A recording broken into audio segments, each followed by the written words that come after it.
Première chose qu'on va regarder pour avoir une meilleure expérience avec Windows 11, c'est les mises à jour Windows. Il y a plusieurs trucs là ici qu'on va pouvoir améliorer. On fait clic droit sur l'icône Windows et on va aller dans Paramètres. Et ici, dans le menu de gauche, bien sûr, c'est Windows Update ici. On clique. Et là, dans cette interface, on a Options avancées et c'est là qu'on va se diriger.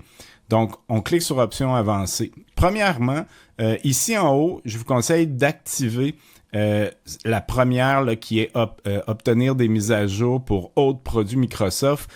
On active ça, ça va mettre à jour des trucs comme Office ou autres logiciels créés par Microsoft en même temps que les mises à jour de Windows. Donc ça, on va l'activer ici. Ici, me tenir informé, on va le désactiver. En fait, ce que ça fait, c'est que ça redémarre automatiquement dès que possible lorsqu'il y a une mise à jour installée et on ne veut pas qu'il y ait un redémarrage pendant qu'on travaille. Donc, on va le désactiver ici.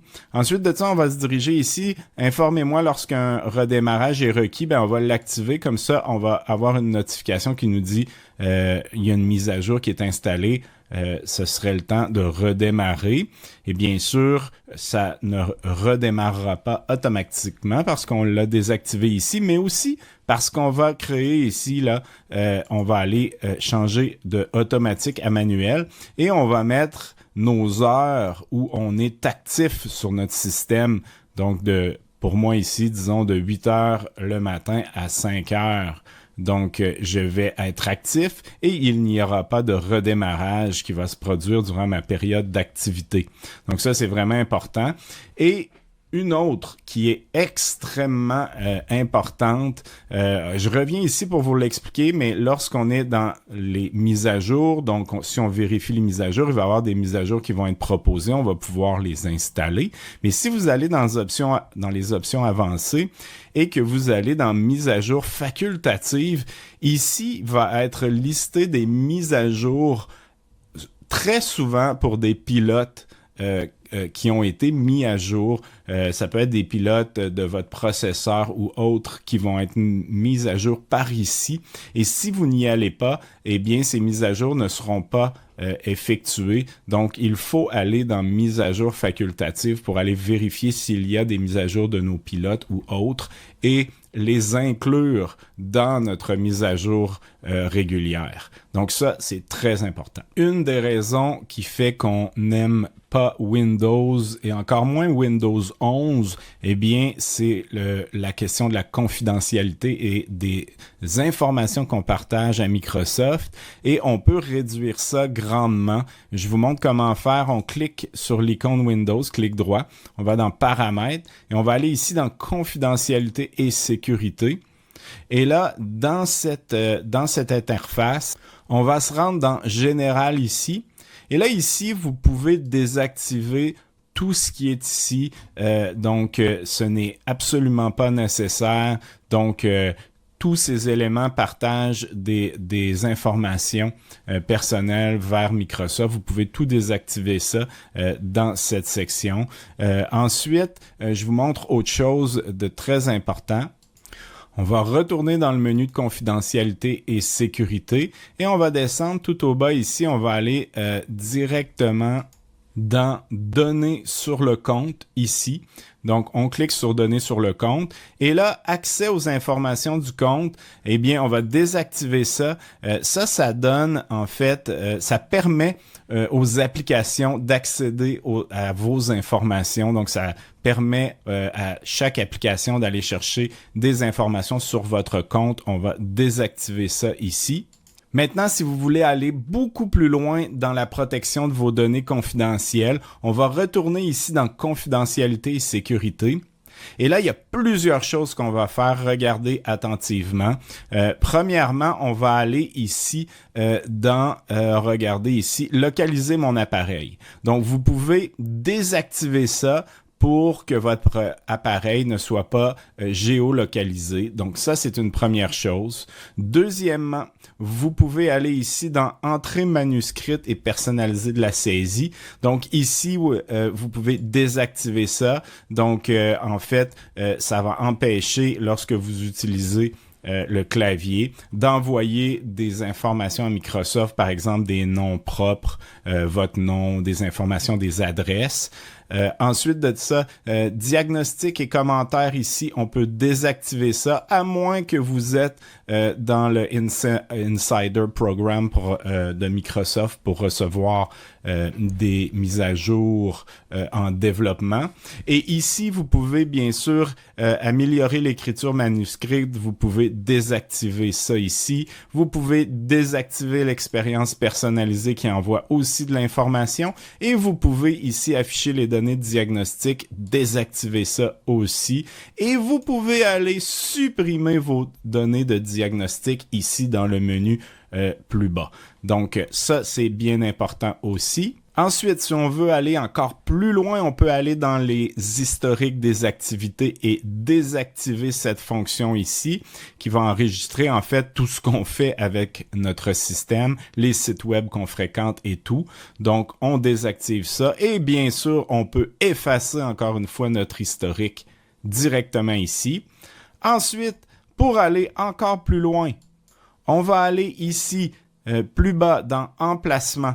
Et là, on va pouvoir désactiver globalement le service de localisation, mais on peut aussi enlever les autorisations de localisation par application, tout d'un coup ou par application. Donc, vous pouvez faire ça ici. Et bien sûr, juste en bas ici, on peut effacer l'historique des emplacements et ça, c'est bien important. Donc, on peut faire ça ici en cliquant sur Effacer. Et pour finir, bien sûr, on va aller juste en haut ici dans Voix. Donc, ici, la reconnaissance vocale, on peut désactiver ça. Vous allez pouvoir continuer à utiliser la diction vocale, mais la reconnaissance de votre voix est désactivée. Donc ça, on peut faire ça ici. Je conseille de faire, dès que vous installez Windows 11, en fait, on va aller ici dans l'icône Windows, on va faire Paramètres, et on retourne dans Confidentialité et Sécurité, mais cette fois-ci, on va aller directement ici dans Pour développeurs, et on va aller ici, et là, on va aller dans Explorateur de fichiers qui est ici. Et là, bien, je vous conseille de tout activer. En fait, l'extension des fichiers pour voir les extensions, par exemple, ici, ben, je vais voir .docx, donc je vais pouvoir voir .pptx. Donc, voir les extensions, c'est très important, surtout si on est un petit peu familier avec l'informatique. Afficher. La même chose ici, afficher les fichiers système qui sont masqués. Donc, si je veux voir tous les fichiers, incluant les fichiers système, eh bien, je vais faire ça. Afficher l'accès complet dans la barre de titre. Les options d'exécution, on veut démarrer certaines choses en tant qu'administrateur, on peut le faire ici. Et les lecteurs vides, je l'active aussi pour tout voir. Donc, ici, là, on veut tout voir sur notre système, donc on active tout. Maintenant, je vous montre comment changer les applications par défaut, mais de façon manuelle. Donc, par exemple, si vous voulez ouvrir un PDF avec une application bien précise, bien, vous pouvez aller le changer manuellement. Je vous montre ça et c'est bien pratique. Donc, on va faire clic droit sur l'icône Windows, Paramètres, et on va aller ici dans Applications par défaut.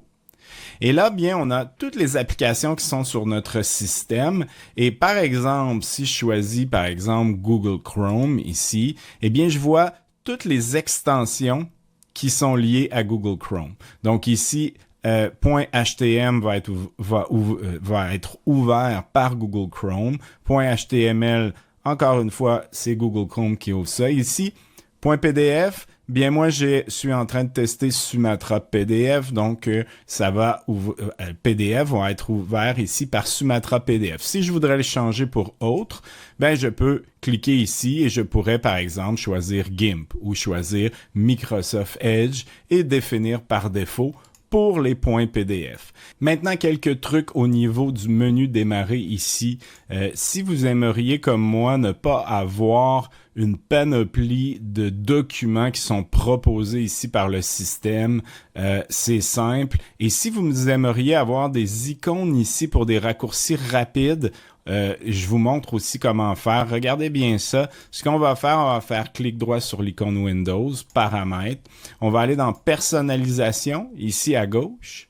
Et on va descendre là tout simplement dans Démarrer. Et c'est ici qu'on peut configurer ça. Premièrement, vous pouvez choisir l'importance des icônes ici, donc cette section-ci, donc l'importance qu'elle prend dans le menu Démarrer. Et pour enlever les documents ici qui sont proposés, eh bien c'est simple, il faut désactiver cette option directement ici. Et moi, je désactive aussi afficher les recommandations pour les conseils, les raccourcis et tout ça. Je désactive ça car je trouve que c'est superflu pour moi. Je le désactive. Et ici, si vous voulez ajouter des icônes ici pour des raccourcis rapides, eh bien, c'est ici. Par exemple, je voudrais ajouter mes téléchargements ou mes vidéos, bien, j'active ce que j'ai besoin. Paramètres est très intéressant à ajouter ici. Et là, ce qu'on va avoir, bien, c'est nos icônes ici pour se rendre directement. Donc, ce sont des raccourcis pour accéder à ces éléments, mais directement dans le menu Démarrer. Maintenant, je vous montre en vrac quelques éléments qui peuvent avoir une incidence importante sur le plaisir d'utiliser Windows 11.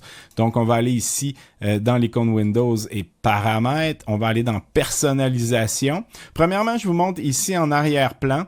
Bien, personnaliser l'image d'arrière-plan, ben en fait, c'est ce qu'il y a ici dans votre bureau. Donc, ça, vous pouvez personnaliser ça par une image, une couleur pleine, donc choisir une couleur. Vous pouvez mettre un diaporama, donc faire passer plusieurs images à partir d'un fichier que vous allez, d'un dossier que vous allez choisir, ou utiliser Windows Actualité. Windows Actualité, en fait, c'est un choix d'images haute définition par Microsoft qui possède un lien où vous pouvez cliquer sur le lien et avoir de l'information sur cette image. Donc ça peut être intéressant pour vous. Ensuite, ici, les thèmes contrastés. Si vous avez de la difficulté à lire, vous pouvez augmenter les contrastes en utilisant des thèmes. Ils sont présentés ici où on va avoir des hauts niveaux de contraste entre les écritures et le fond. Et ça peut vous aider à lire, à mieux visualiser votre système. Donc, voici.